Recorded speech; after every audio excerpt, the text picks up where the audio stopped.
Всем привет! Решил записать видео после некоторого времени мучений со скрипом руля на автомобиле Lexus. Вот при повороте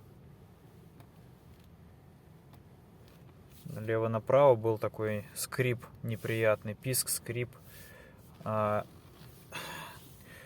мне сказали в сервисе фирменном, что, братан, ты эту проблему никак не вылечишь, только заменой шлейфа. Шлейф, он находится здесь. Стоимость его мне объявили 20 тысяч рублей. И плюс еще работа.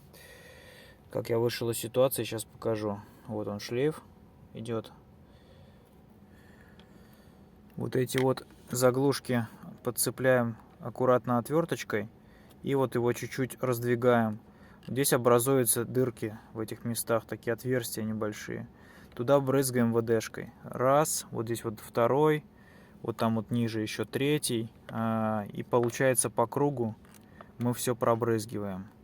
Кстати, я мазал вообще все, в принципе, сначала мазал вон там с тефлоновой смазкой, потом мазал вот здесь вот, где этот под педалями идет, если видно, там резиновая тоже. Вот ничего это не помогло, помогло только вот это вот решение. И вот здесь перчатку ставил под провода, чтобы не протекло. Вот и все, вот и все. Пользуйтесь, кому надо, кто является таким же мучеником. Всем удачи!